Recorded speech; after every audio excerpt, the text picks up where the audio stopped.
Hey, Cass. Oh, hi, Maddie. Welcome to Live to Tell. Thank you. It is weird to be talking to you, but not looking you directly in your eyes. I How know, are I'm just like ya this presence. I'm doing well, not too on, bad. on this fine Wednesday that will be Friday? Exactly. I know you never know. It's just the magic of TV podcasts. But yeah, no, thanks for joining. Nick is traveling this week, so here's to a great episode of Live to Tell. The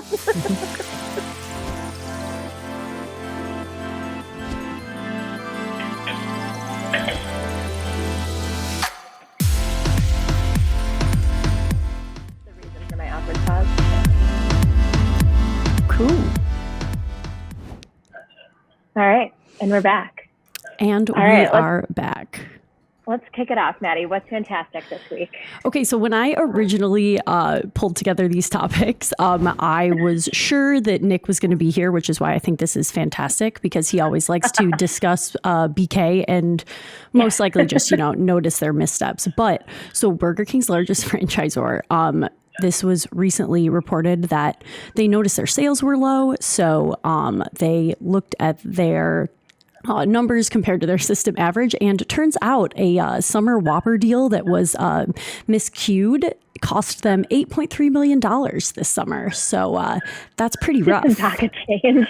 That is pretty bad. How many locations that franchisee had? No, so it's like a franchise company. I'm not sure how many locations, but they typically like outperform Burger King's the rest of the franchise system by like a significant amount, and they were below that average, which is what made them dive into it. And yeah, $8.3 million. That is not a small sum, but I can guarantee that mistake's not going to get made again. I would hate to be the employee that made that error. Yes. Or maybe former employee that made that error. Right. Yes. Not fantastic for that poor human, but fun for us to laugh about. Well, yeah. Hopefully they're good on their job search now. All right. Yeah, right. Moving into celebrity. Who is famous this week?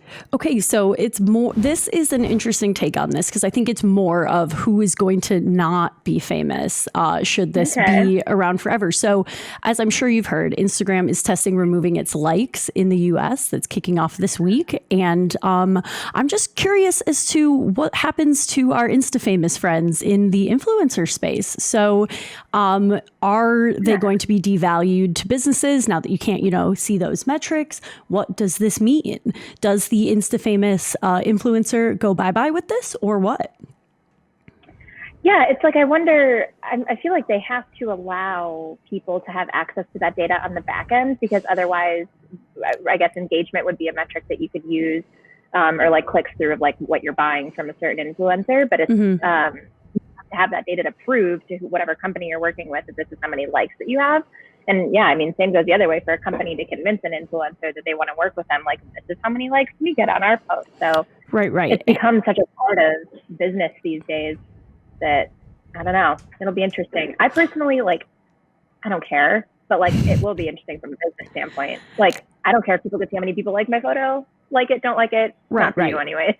Exactly. And that's part of what they're talking about too, is the reason behind it is that it's supposed to inspire creativity and not be for the reaction. And I feel like with influencers too, you can still see follower count. So that is still relevant as far as, businesses striking partnerships with them. But beyond that too, I think it'll be interesting because as a user, you can see how many people liked your photo. It's just not visible public facing based on this iteration that they're testing. So I think that I'm sure they're finding ways. I mean, Facebook owns Instagram. Yeah. I'm sure they're finding ways to monetize it and optimize that revenue generation to keep those business partnerships in place as much as they can. I wonder if they'd ever consider something like that on Facebook itself.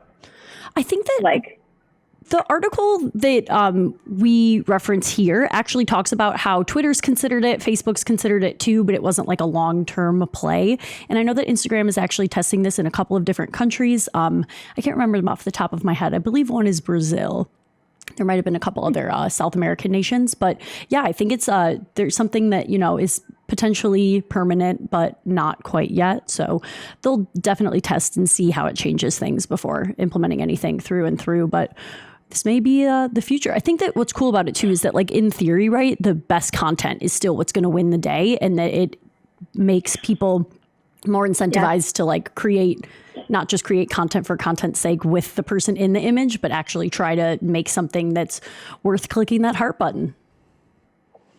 Yeah, you're not wrong. No, it'll be interesting to see how it goes. Yeah, agreed. All right, cash money.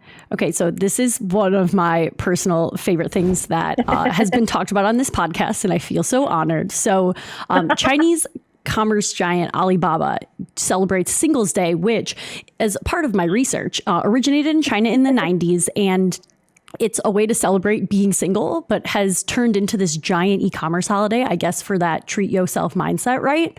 So Singles Day was recently, and sales on Alibaba's e-commerce platform generated $31 billion in 24 hours, which is bonkers. And some awesome stats for you here.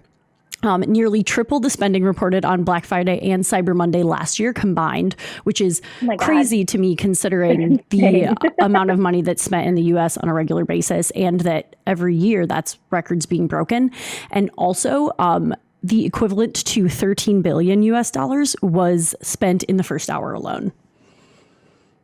That is insane. I mean, they clearly have it figured out. That's epic. Exactly. And also, last fun fact, not quite a crazy stat, but your girl Taylor Swift was there. She like kicked off Singles Day with a performance, and it really clearly drove those sales in the first hour. I wanted to see what her revenue was for that too. I bet you it was through the roof. I'm so bought in. I mean, that's like national holiday level. If you have T Swift like headlining a concert about Singles Day, that's like right, and that's her whole. I feel like it matches with her shtick quite in line, totally. Right? The breakups, the makeups, and then everything in between. But very on brand. Well played. Oh, that's funny. All right. I love that story. I'm with you on that. That's a good one. All right. Right? So exciting. Singles Day. Like, I'm going to celebrate next year. Yeah, no kidding. We need to bring that to the States. For sure. All right. Forward thinking. So yesterday, Disney Plus rolled out to the tune of like 10 million subscribers in the first 24 hours, which is crazy considering just the short amount of time that the platform's been up. It's clearly, even though it's new, like a big player in the space. And I know that we've talked about the streaming wars on here before, and that I think that we're just now hitting the cusp where all of these new platforms are rolling out and everybody's got their individual one. And I think that it's going to be interesting to see how consumers like us choose to spend $10 here, $6.99 there, and so on and so forth. But Disney pulled all of its content off of all these other streaming services before rolling out Disney Plus, which left a huge gap in kids content on Netflix. So the day after they roll out Disney Plus, Netflix announces a partnership with Nickelodeon, which I think is really smart to not only fill that gap, but also come back punch in. Yeah, I mean, it's definitely a smart move, and it's a good solution if Nickelodeon can't, Disney is obviously the giant that is Walt Disney. Right. But if you can't figure out that streaming service, it's a great way to team up with someone else that has the resources to create like A+ content. And like long tenured, right? Yeah, exactly. It's like, I wonder how that's going to play out in time though. And I'm like, over the next 10 years or something, like the millions of people that are going to be like dropping off of cable and then like willing to pay for X, Y, and Z. I feel like I'm still waiting for one company to come together and like have all of it, where like a universal like subscription or something, like basically what TiVo did, but for streaming. So I don't know. Right. And then, but then how different is that ultimately from paying a cable bill, right? Like if you're buying all these platforms, I wonder what the cost comparison is there too. Right. But yeah, where you live, I guess. Right. But I think it's really awesome. Like, obviously, Disney and Nickelodeon are like huge players in the kids entertainment space. Which, were you a Disney kid or a Nickelodeon kid, Cass? Disney all the way. Same, dude. Same. Like, mad respect for Nickelodeon. Love it a lot. But I was just Disney through and through. But I think that obviously that parents have huge purchasing power, and like kids content is always something that's going to move the needle too, especially as like we go more streaming focused. So good move by Netflix to stay relevant. For sure. All right. Do we have a friend or a foe this week? Okay, so Amazon is always our foe, but I want to talk specifically about this new concept that they're rolling out, which is their third grocery store concept. So separate from Whole Foods, which costs a fortune. I can't shop there. And also Amazon Go, which is those cashierless grocery stores that they've got in play. They're rolling out this new grocery store that's, standard human checkout, but it's debuting in LA in 2020. And I guess they bought up a bunch of real estate to just open separate grocery stores that are not Whole Foods or this cashierless Amazon Go format. And I'm wondering why, and if that's a good idea to really just hit the whole marketplace, right? Like they're just making an offering for everybody with these three different concepts. But is it worth the investment, like to just open a regular grocery store chain? Yeah, I feel like people that are going to be like Amazon diehard loyalists aren't going to care if they're going to a Whole Foods, or you can even like Prime Now, a grocery order to your house. Right. Like, why wouldn't you just use that? I mean, I guess I do understand that there is a price difference, but it doesn't. I mean, I'm sure that the people at Amazon know things that I don't know, but that seems like a waste of an investment to me. Like people have their local markets and their local whatever that they're going to go for. Sure, cut it on the cash if you're going to, but it's like, don't you have something better to do with your technology? Right, exactly. Like I feel like they're so right. I feel like they're so on the cusp of innovation in like every capacity that this just seemed confusing to me. And like, exactly, I'm sure they know tens of millions more things than we do and like have access to all of that data, but like blah, blah, whatever. It's just another grocery store. I don't know. I'm not impressed. Well, right. And it's like, ultimately, I mean, I at least think this way. What determines what grocery store you go to is how close or how far away it is to your house. Like, I'm not being like, oh, I only shop at Amazon stores. Like, I don't. Right. Unless you're going to give me like a serious cashback incentive or something. I don't care. Right. Like I only go to the grocery store that doesn't have cashiers. That's just where I draw the line, right? Like nobody's thinking that way. I feel like it's all about proximity. So yeah, it'll be interesting though. I'm sure there's reason behind it that is still to be revealed to us, clearly. I guess we'll see. All right. We're heating up. Are we going to heat up about a third-party column that neither of us wrote? Yes. All right, awesome. Nick, chime in on the comments if we nail your point or if we totally destroy it. You can just let us know on social when you share this column out. Yes, please. So this week, Nick's column, I have to like get into my Nick Powell state of mind.